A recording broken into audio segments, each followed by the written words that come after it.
Okay. Hey everybody. Sorry for the delay. We're trying to get connected. We've had some technical issues, so just bear with us for a moment, please.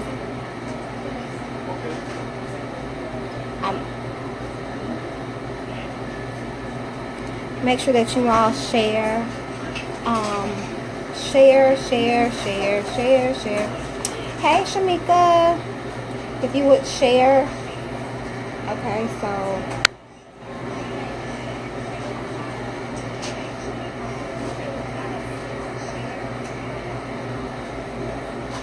it's not letting me do it. It's not letting me click on you. I did. It should say invite. It's a 10 comment. Okay, so hey, Miss Sharon. So you want to come here? Okay, so give us a moment, you guys. So we try to do a duel. Let me know if you can hear us. Give us some hearts or some hearts and stuff, or some thumbs up. Okay, so you can hear us.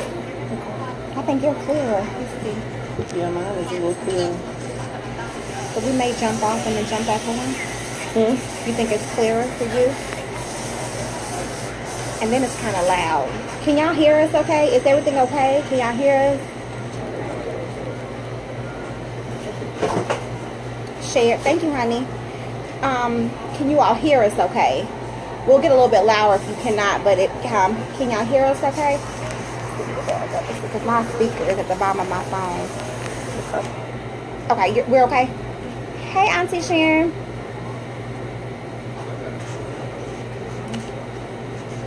Okay, thanks, Nika. So, we're going to go ahead and get started. Again, you all, I want to apologize for the delay on today. So, most of y'all know because we're on my live. But, this is my newfound friend, Tasha. Isn't she gorgeous? Hello, everybody. This is, so go ahead and let's introduce, go ahead and introduce yourself to everybody. I know you're on live on you, and then I guess you want to put you up here too, if you're live too? Are you live? Yes. I'm not live yet. I'm still sharing it to my audience because it won't allow my audience to get onto your live unless I share it individually. So I'm trying to get my people on also so it can be a together kind of thing if possible. So just bear with us a moment. I've never done, and y'all know Samsung is behind, so it may just be a Samsung issue and not so much as a Facebook issue. And I think I had the latest update, which means again that we are behind. So you iPhone users, I know you all like, well, if you had an iPhone, you'll be able to get on, you'll be able to work, but don't do it today. Don't come for me. Okay. Let me see about going live. Okay, I'm on your live. Okay, my people are coming in. Okay.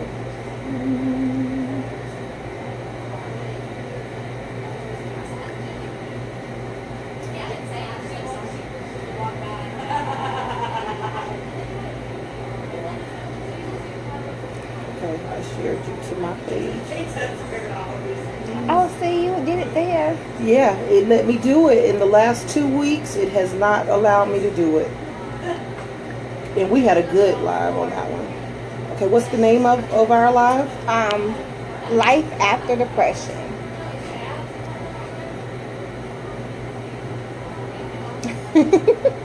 Yes, y'all know Samsung, it gives us the business. I think I need an update. No, I think I did an update. Start tagging my people to it. Oh, I don't even know. I may need to share. I've never shared before.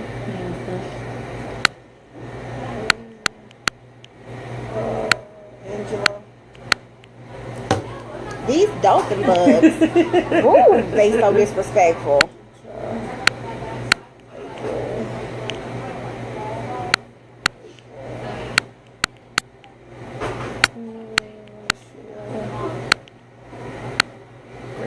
Okay. I've tagged them. I'm ready. I'm going to go live.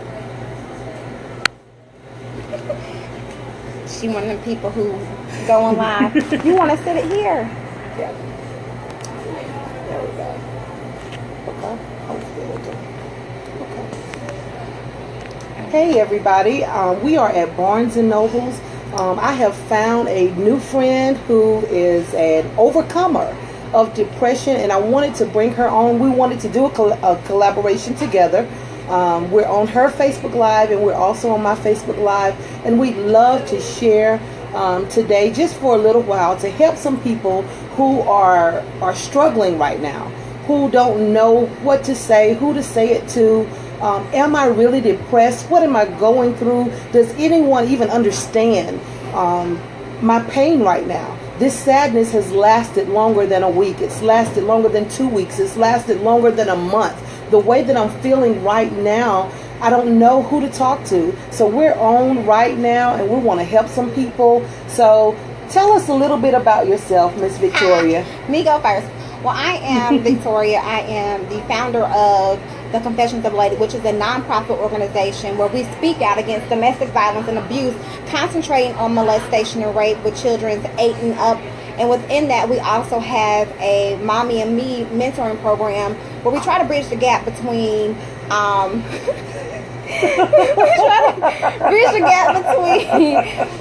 communication and trust, because it's been lost within our community.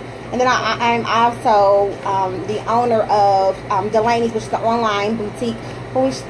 Wear clothes like this. All right. You are fashionable today. And I just put on my t-shirt. She's still gorgeous. She's still such a lady. Thank you so much. Thank you so much. So introduce everybody to who you are, because I know your people know who you are. Mm-hmm. Introduce yourself to people on my live today. Okay. My people say they can't hardly see me. Okay, Roxanne. Thank you, Roxy. I'm Natasha Scott, and a few years ago, I was struggling with depression. My depression was situational.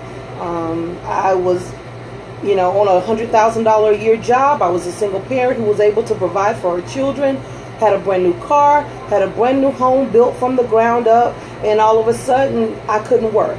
I'm a police officer by trade, and you have to be able to run, jump, carry ammunition, carry, security vests, all of that kind of stuff, and I was not able to do it. So instead of me regrouping and saying, God, what's next? Tell me what's next for me. This is all that I know. I fell into a deep depression. Hey, Tiffany, I fell into a deep depression, and I stayed that way for 3 years. So, I'm here to help somebody that may be going through that same thing, because, I didn't support and the help that I needed in order for me to. Okay, awesome. I hope nobody else calls. You can see on Facebook. I know, right? They're doing it the same way. Okay, well, for me, depression came from a lot of deep-rooted issues with life growing up. It wasn't so much as situational. It was just more so of always trying to, or feeling like I had to live up to a certain standard in order to be accepted by others. Mm-hmm. So it was an everyday situation. It wasn't just one thing made me become depressed. It was just let me clarify, feeling like I had to be something that I wasn't, or live a certain lifestyle that I wasn't, because now I know that it was all within my head. Yeah. And we'll talk a little bit more about that as we go on and share our stories today. But so from there, in 2013, I actually tried to commit suicide for 5 times in my life. So the 5th time in July 2013, 2 friends of mine actually admitted me to the hospital in Tuscaloosa. Excuse me, I'm lying. Admitted me to a hospital in Birmingham, Alabama, Brookwood, and I stayed there for 3 days and 4 nights. And it was the it was at that point that I realized that I had an issue. But going and up to that day, I did not know that I had one, because with depression, if many of you all do not know, depression is not a lonely person. Depression comes with anxiety. Depression comes with suicidal ideation. Depression comes with loneliness. Depression can come with an addiction such as being promiscuous. It can come with I lost my train of thought. It can also come with mine was more in my body, in my mind. It was I took all kind of anxiety medicine, Zoloft, Xanax, Trazodone. So I totally understand what you were talking about. So you're saying that you were admitted to a behavioral medicine part of the hospital? Yes, I was admitted to the psychiatric ward. Wow. And I stayed there for 3 days and 4 nights. And I want to say on the second night, I actually, on the second night after speaking with the psychiatrist, he told me that not only, he looked at me, and this is the only part that takes me back for a moment. I remember sitting there after being admitted, when my friends got there, and the admission intake guy was a previous co-worker of mine, because as many of you all know, I worked in the mental institution for several years. My mother was too a person who worked with the mentally disabled, so I had been around them basically all my life, and now I was on the other side, as I like to say, of the lock and key. I could no longer just take myself and get out. And so he was there, and he looked at me and he said, "Vic, I can't believe you're here, like, what's wrong?"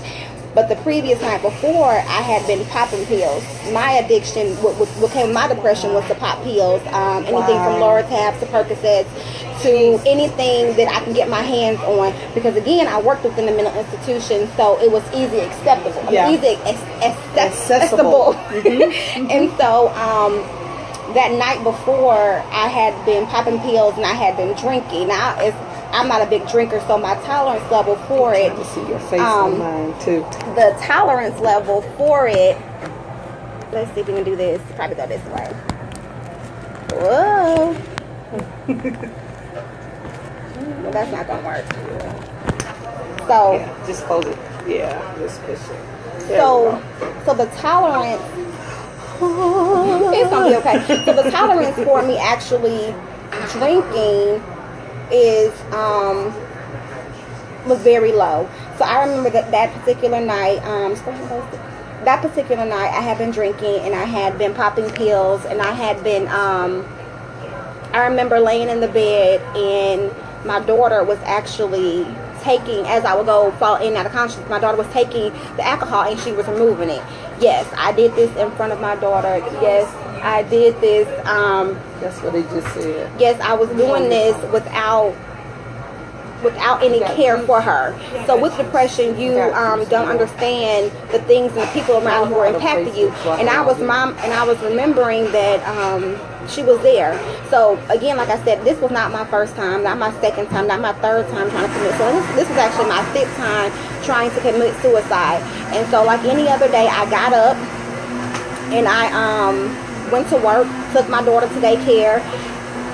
I took some patients that I had, some clients that I had, to the doctor, and I remember the doctor looking at me and thinking that I worked for another agency, which I wasn't. And I remember my eyes catching a glimpse of myself in the mirror at the intake, and my eyes were glossy. My eyes were bloodshot red. You could tell that I was underneath some kind of influence. And she kept asking me, "Are you tired? Are you tired?" She kept asking me, "Am I okay?" And I just kept saying, I'm tired. And so I don't know if they knew, but I'm sure they did know that something was wrong with me besides me just being physically tired. But I ended up going, taking the kids to work, back to the office. I ended up, my friend was there who was actually a licensed therapist. She took me there, and I remember being in the office, and she was like, "Vic, what's wrong?" And I'm like, "I'm just tired." And she was like, "Are you physically tired, or are you just tired?" And I was like, without giving her name, I was just like, "I'm tired." I'm tired. I don't want to do this no more. I can't get life right. Every time I feel like I'm escalating in life, I'm falling down. It's like I just can't. I don't have any purpose here. Why can I get things? I just started blaming myself for everything that I was doing, not realizing that, you know, I had greater purpose. So she and another therapist that was on staff took me to the hospital that day. And while I'm there, I'm texting everybody, trying to get them to come get me. They wouldn't get me when I told them where I was at, because they knew that I had tried to commit suicide in the past. So from there, I went on. They admitted me. I ran into another therapist, another coworker I had previously. That night, my night care one-on-one person, she was there, and she was another coworker from a previous job, and she was like, Vic, I just don't understand. You of all people, you know, you act and you present yourself like you have it all together, but again, like I said, depression will make you lonely. They on the exterior, I looked it well. On the exterior, I looked like I had it all together, but at night, I was depressed. I was sad. I would sleep in my closet many nights. I remember just laying with the shoes because I didn't want my daughter to hear me crying. I remember, you know, just really just going through at the end of the night. And that next day, after I think I spent 2 days on the admission unit, they took me downstairs because they pumped me with all kind of pills. I can't even tell you how many pills they had me on, because I wouldn't respond. I isolated myself. I was shut off to myself. I didn't feel like going on. So they knew that I was just trying to cope and not trying to get better. So that third night, I actually saw the therapist. I saw the psychiatrist, and I remember sitting in the office, and I'm like, hey, how's everything going? You know, I had put on this face, like everything was okay, but it wasn't. And he looked at me and he said, Victoria, you are no longer a counselor, you are now a patient. And I remember running out of that room and just screaming, and they told me, if you don't be quiet, we're going to restrain you, and you're going to stay here longer. And I'm like, oh my gosh, I can't stay here another night. Wow. And so that's my story. And that was 2013. I will honestly admit, it wasn't until January 2015, 2016 that I actually felt like I was getting better. Just recently, maybe about 6 months, about a year ago, so 2016, I actually stopped taking all my medicine. I do not recommend that to anybody who needs their medicine, because I do want to say, and I guess you can concur, that you may feel like you're okay without your medicine, but that's just a joke to yourself. That's just the devil trying to convince you, oh, you don't need these medications, or you don't need to be this way, or you don't need to be on all these pills. You're fine. That's just what people are saying. But in reality, you do. Right. It's a combination of things that you need in order to heal. Now, my story, it's along the same lines as her story, but mine's a little different. Like I said, I fell into a situational depression. This made the first time that I'd ever been depressed. Just a copulation of things, failures, things that had happened in my life, to where I just got to the point to where I felt like, you know, I'm not worth the time, the effort to continue to keep starting life over and over and over. Failed marriages, you know. How many times have you been married? I've been married one time. That was something, a learning experience for me, and something that I just, right now, I'm just not, I don't think that I'm prepared right now to be remarried. So that is part of the building process that I'm doing right now. But mine was, I became sick, and in the process of becoming sick, I just didn't realize that was just a time of transformation. That was a time that I was just going to have to start a new leaf, do new things. But in the process of not being able to work, I lost my brand new home. I lost my brand new car. I was basically homeless. I didn't have, much. And I ended up having to, with my 2 sons, having to go and live with my mother. And within the shame of depression and all that I went through, I made my family struggle with me in silence. Do not tell anybody that I'm depressed. Do not tell anybody what I'm going through. Don't ask people to come over here and ask people, to come see about me, come pray over me. I don't want anybody to see me like this. And I did that for like 3 years. 3 whole years, from 2012 to about 2014, 2015, just like her, I just started healing, started feeling better, started going out more, started doing things. But I stayed in the house for 3 years. I didn't go anywhere. I didn't go to honor societies. I didn't go to basketball games. I didn't go to football games. I didn't want to go to church. Because people at church had said, how can you be a woman of God? How can you call yourself a licensed minister and have the faith, and you're coming to me right now and you're saying that you're depressed? Something doesn't add up. How can you say that you have faith in God and that He is the author of your life, and you have allowed the spirit of depression to encompass you in such a way? Okay.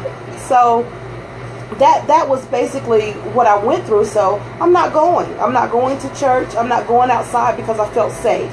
I felt safe at home. I felt safe to where no one could hurt me where I was. I felt safe exactly where I was, and my family didn't let anybody know. People thought I'd moved. People thought that I lived in another city, another state. They didn't even know that for 3 years I was right there at my mother's house, locked in. I could not leave. I would look out the window. I'd get dressed, to go, but anxiety had kicked in such a way. I had insurance. My insurance paid for me to go to the doctor. It paid for my medications, but it did not pay for me to have therapy either. So I never was able to get the therapy that I needed because my insurance would not pay for it. She talked about, being on both sides of the coin. Facebook can be fake book. And okay. I loved Facebook, and I was still on it. I'd still get up, get dressed, put my makeup on, do my hair, and nobody knew that I was struggling at home in silence in such a way, because I made it look like something that it really wasn't. So people go back and they look and they say, well, Tasha, I see you were posting, you were doing things. I was posting in different parts of my house. Or I would go outside on the porch and I'd post, to make it look like it's something that it totally was not. But I was not able to function anyway in society. Now hers is different. She said that she tried to commit suicide a few times. I was raised totally different. In my household, if you committed suicide, you went to hell. And that's the way that I was raised. So suicide was not an option, but I felt like I was sitting on hell's porch. I felt like I was just sitting on the outside. I couldn't go in, but God, if you could just take my life. If you could just do something to where, it won't be my fault for me not to live like this anymore. God, you do it. Because I know if I do it, this is your kingdom. I'm going to hell, and I was not willing to risk that. So I just struggled in silence year after year after year. My children suffered. My children were my caregivers. It was even to the point to where my hygiene was unkempt. I didn't bathe because I felt worthless. I felt useless. I felt inadequate. I didn't do my hair. 2016, and I'll just be honest, since we're here to help somebody. 2016 was the first time that I went to a beauty salon in over 3 or 4 years. And even when I went, and shout out to my hairdresser, if she's looking. Even when I went, and the magnitude of how my hair had come out, the medicine had made my hair break off so bad, and not from it being properly treated, it was really, really damaged. And even when I sat in the chair, she waited till everybody was gone. And even when I took my wig off, she saw that I was crying, and she said, let's breathe. Let's take a breather, and let's just calm down a minute, because it's okay. It's just you and I in here. I love you. I know what this is, what you're doing. I understand what this is all about. And it was a process. It was a process of me healing, even from that simple thing of just going to get a hairdo. It's a lot, huh? It's a lot. It's a lot. We have somebody that says depression is definitely something that needs to be discussed. I also suffer from depression. One thing about depression that a lot of people, like she mentioned, being in church, as to am I,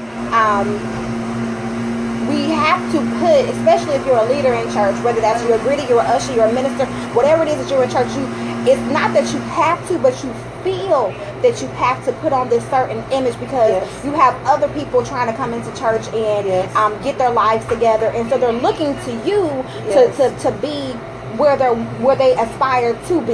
And so that alone itself can cause a state of depression because not only now you have your kids, you have your family, you have your job, you have your you have your family, you have your kids, you have your job, and then you have church. And so as you are a leader in church, you know, people look to you again to be where you are. And so that is a lot to take on. One thing I like to tell people is you need to understand you can only heal once you admit that you have an issue. You can only heal once you admit. You can only heal once you admit, because as long as you are in a state of denial, you can't get better. And like let me add to that right quick. I kept going to the doctor's office every single month. And so I'm thinking, you know, well, why isn't my asthma getting better? Why isn't my blood pressure going down? And my general practitioner, she said, I think you need to go to see a psychiatrist. I was offended, honey. Because I said, I'm here for asthma.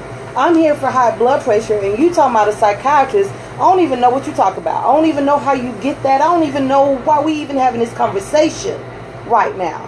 And she said, I'm thinking that, you know, some of this is mental, because you're here every month. You're in the hospital every month. And this has been going on now for 6-7 months. And with me, I don't know about others, weight gain was a part of my depression. I picked up 100 pounds in 6 months. Wow. So even whenever she did give me the referral to go to the psychiatrist, I held on to that referral.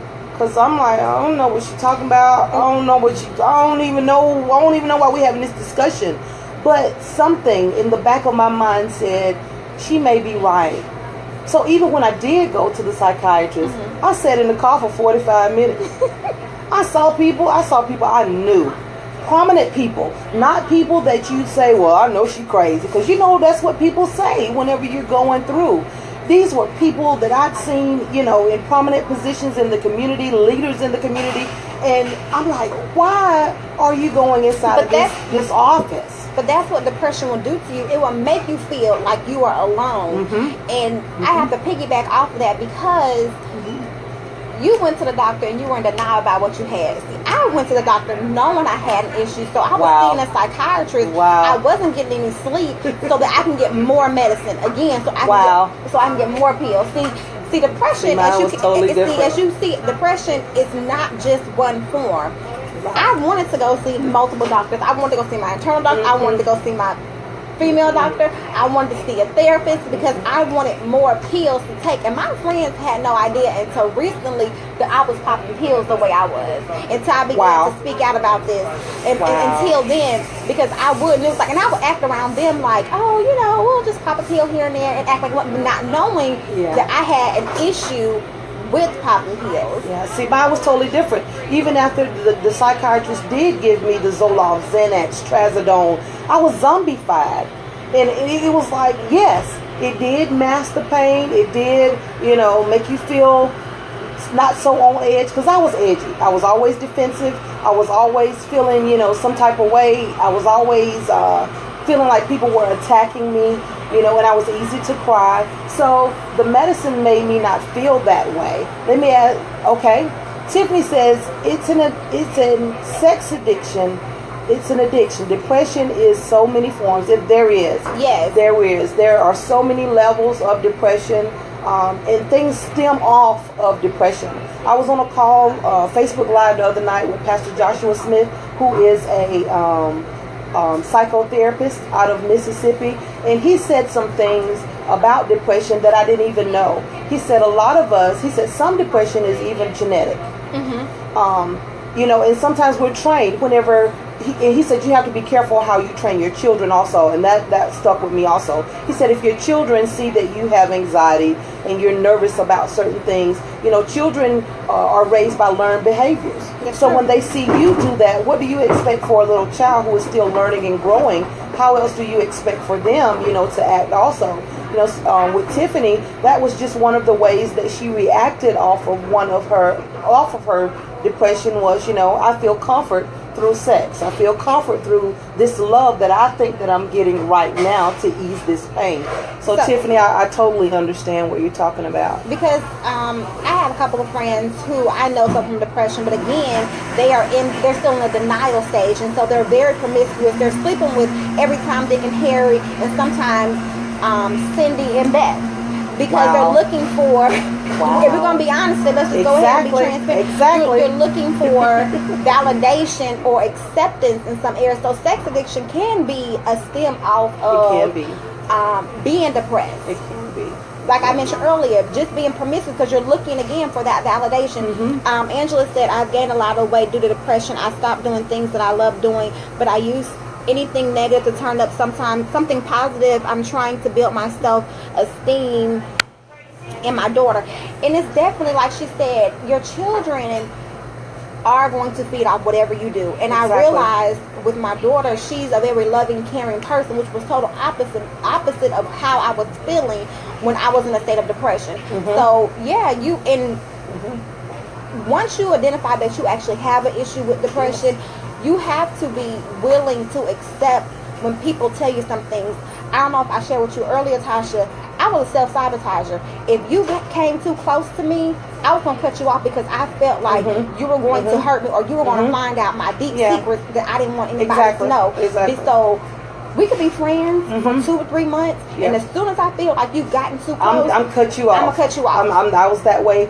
That's a part of depression. You don't trust people, and if you feel any sign that person is getting too close, or that person is doing something to make you feel like out of your comfort zone. When I was depressed, people would say, well, go with me out to eat. Let's go. I don't want to go with you, especially if you were bringing other people. I couldn't do that. Now I see where that Pastor Daryl Davis is on. I did a dual Facebook Live with him. If you can go and catch it on my page, you'd get blessed by that. He talked about knowing the difference from being depressed and being oppressed. Some people, if you've been feeling sad, feeling this way for longer than 2 weeks, longer than 3 days, you may be depressed. But some people are oppressed based on their situation, based on what they're going through right then. And it's not a depression, it's an oppression. So if you're feeling some type of way, if you're feeling like, I don't know why I'm feeling like this, I don't know, where these feelings are coming from, seek. And we talked about that a few minutes ago. Some people can be totally delivered from depression, no medication, anything, but some people need all of it. They need the medication, they need the therapy, they need church, they need good friends. So whatever you think you may need, and depression comes with a lack of trust, but you're gonna have to learn how to trust someone. And like she said, I went through my stage when I was admitted to the hospital. I was diagnosed with bipolar depression. So which means I would have my moments where I was always happy. Like I had to be the life of the party. I was always happy. But then when I would get into my depression stages, I would isolate myself. So I could go from being out with everybody to not going anywhere for days. I don't want to talk to her. Yep. Like ignoring people. Not answering the phone. Yeah. Same here. That's just a sign of, that's just a part of depression. Because if you have never been depressed, you don't understand the language. Right. And now I now know, after dealing with depression for so long, I now know what my triggers are. Like I know I can't talk to certain people.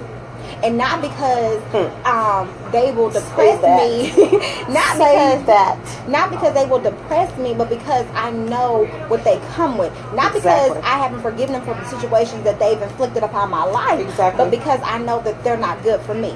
So I know going around certain places, I know around going by certain people, those places will take me or remember me, and I don't want people to think, oh, so you're not delivered, so you need to be able to face those issues. No, that's not it. You have to, when you're depressed or when you're dealing with anything, you have to realize what made you feel that way. And not go there if you're not strong enough to go there. So it's certain people that I know that I can't talk too long to because they want to remind me of my past, not because I'm not delivered from it, but because it's not a place that I want to go back to. Exactly. And you have to I call it protecting your territory. This is my territory. I'm responsible for this. I'm responsible for me. And I know what it takes for a person to trigger me. I know what it takes, in order for me to start feeling some type of way. I know what it takes in order for me to go back to where I used to be. And I'm trying not to be that person anymore. Depression is lonely. It is hurtful. It is isolating. And I don't want to be that person, because there is so much purpose in me. There's so much purpose in you. So I have to protect my territory. So you may think that, you talk to Jane and Mary a certain kind of way. And you may think, well, that's just the way I talk. I can talk that way to Tasha. It does not work like that with me, And I feel like if you are truly my friend, if you know what I've gone through, if you understand the magnitude of where I was and where I've been and the pit that I've been in, it's not that Tasha, I got to talk a certain way to you and, I can't be friends with you. It's not that. Respect who I am and what I've been through in order to get that respect back. It's not about changing who you are. It's about helping someone else heal and be totally delivered. And until they get to that point, I have to protect my boundaries, my territory. So what would you say are some things that help you for not being depressed? Outside of not going around people or places, what are some things that you do to help you deal with if you're starting to feel like you're going low? Okay. One thing I do every day, I have positive affirmations. I have them in my bathroom. I have a personal bathroom in my bedroom, and there are personal affirmations that are up. So every day I remind myself, I am good enough. I am beautiful. I have purpose. I am what God has called me to be. I am His child. I am good enough to be in the front. God said that I am a leader. He said that I am a lender and not a borrower. He said that I am first and not last. So I have to remind myself of those things every single day. Because some days, and even now, and I'm just going to be honest with you, because the enemy tries still to come in and say, I done had you one time. Let me see if I can get you again. And see, he don't come, and I have to jump in. He doesn't come along. He has to come. He has to come this time. Well, this time I can't let her just not be with our friends. I gotta try to take control of her money. Let me make her car break down, because we've lost cars before. Yes. She's lost house. I've lost apartments. So he's gonna come with everything. Oh, so you're still single by yourself. So he'll play with your mind and tell you, oh well, that's why you're still alone. That's why you still haven't gotten to a place that you can love somebody else, because you're not through loving yourself.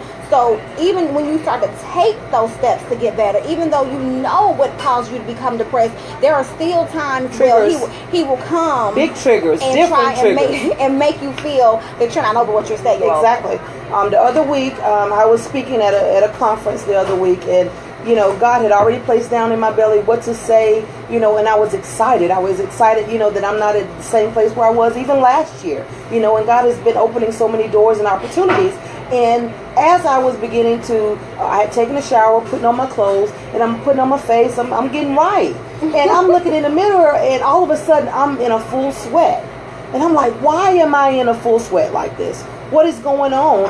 And the enemy was like, these ladies have been ministers for years, pastors for years, preachers for years, have their own churches, have traveled the world, have traveled the globe, the nation. What make you think you're good enough to stand on that stage with them? And I'm in a full sweat by this time. And that's how anxiety would do me. I start sweating really bad, all in my face, all in my chest, and I just started sweating. And I said, oh my God, I said, I am good enough. But, the sweat, I sat on the edge of the bed, and I'm like, really? Am I not good enough to do this? Am I setting myself up for failure? Even after God has told me, what to do and given me the words to say to the people, am I really good enough? And I sat there for a few minutes and took a couple of deep breaths. And that's whenever God began to minister to me, you are good enough. I need for you to get up. I need for you to go out. Even if you aren't through fully get dressed in the car, on your way. Don't sit here and allow these negative thoughts. And that's another thing. You have to command your thoughts. You have to command your feelings. No matter what the enemy is still telling me, I'm a big girl. And some days I'll be like, Lord, I'm thick, all these girls are small and I'm thick, and here she is. She said, well, I'm in my early 30s. Here I am. I'm in my early 40s. And I'm like, Lord, have mercy. Do we have anything in common? And I began to have anxiety, even before coming here. But God said there's a purpose. You're connected to her for a purpose. Her story may be different from yours. However, However, look at the masses that you can help to heal just by being transparent and letting everybody else know, letting the people that are struggling know that you're just not in this by yourself. And like I mentioned before on the previous video that I did, what you call it, Facebook, social media will have you thinking that everybody is a millionaire, yes, that everybody drives a Bentley, a Rolls Royce, whatever them cars are called, because me, her don't have them. Will have you thinking that they but beat we speaking it. Will have you thinking that they beat they face up every day, that their relationships are happy, and that you are single, that their business is prosperous, and that yours is not, and it will have you feeling as if you are not enough, that you do not exist, that where you are in life is not enough, even though you've come from a domestic violence relationship, though you have come from getting a new job, from being unemployed for X amount of years, you have gone from sleeping with 10 people to being in a decent relationship. It will make you feel as if you haven't come along so far. Yep.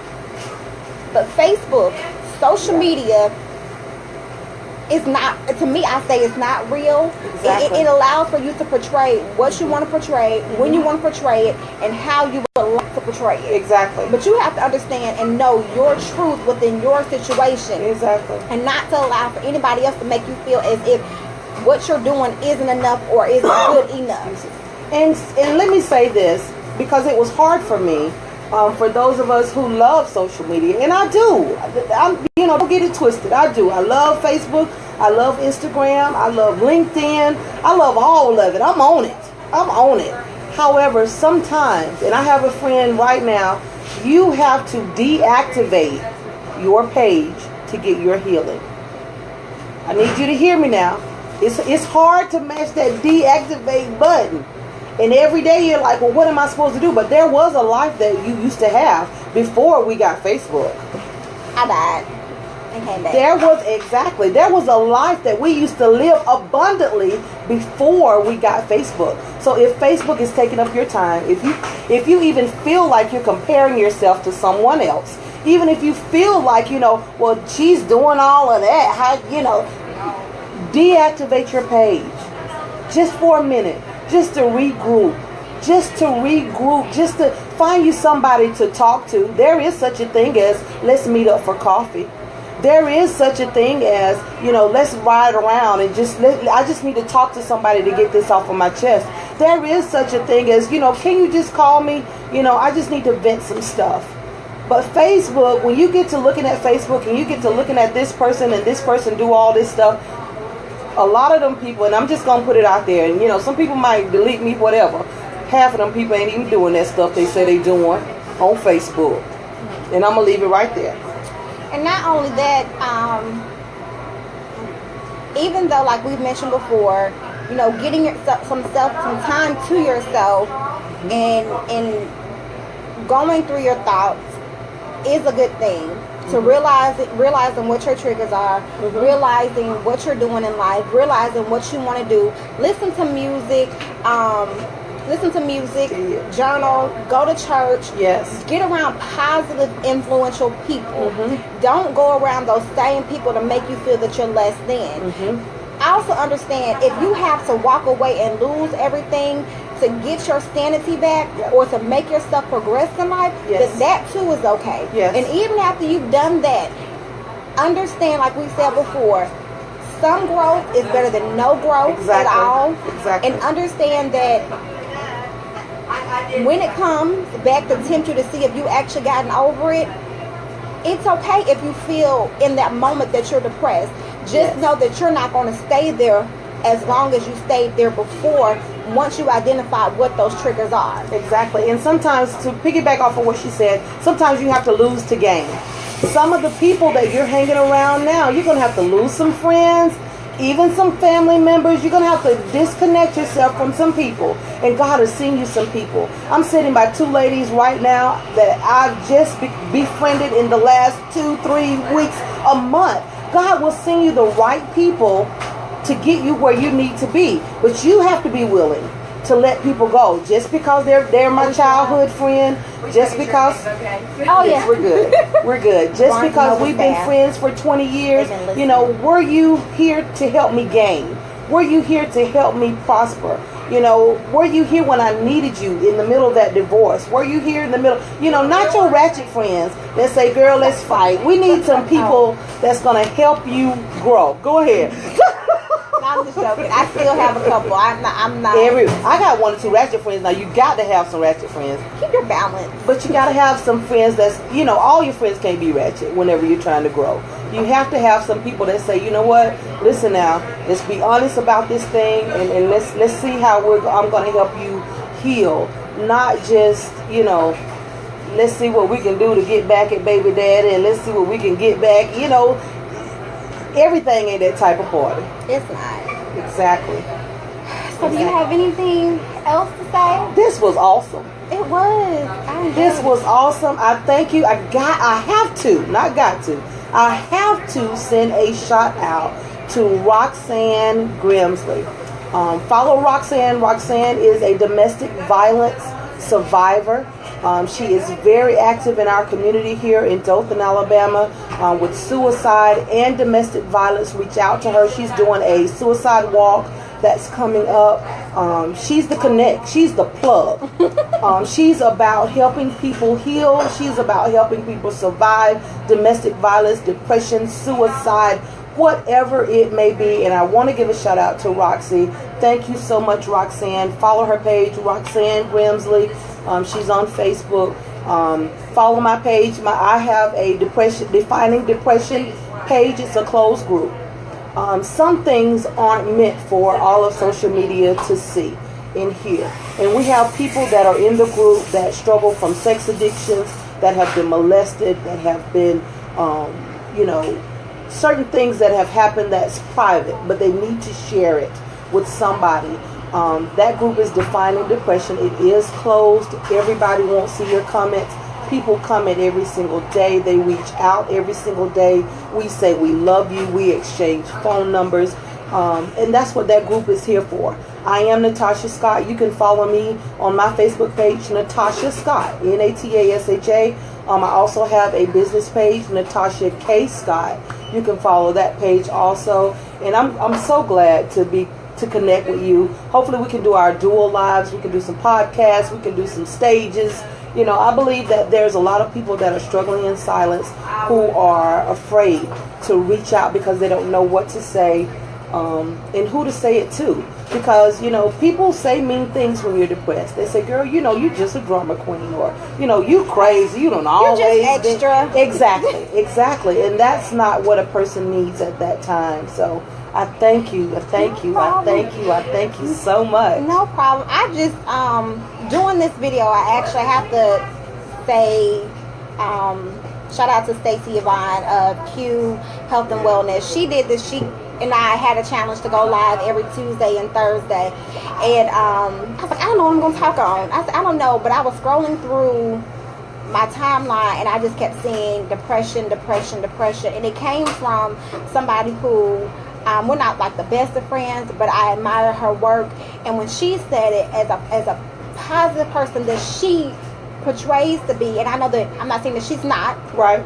I'm not going to say her name, but when she said it, it kind of hit home for me because I love her dearly. I love what she's doing in her job. I mean, in her business is prospering. She recently lost her job, but it looked as if she was doing well. So when she posted that she was being depressed, God just told me just to go ahead and go live.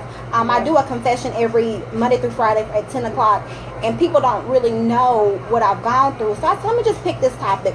Never in a million years did I think that the video was going to get shared or as many views as it did, because it had not, my lives had not been going, getting that many views.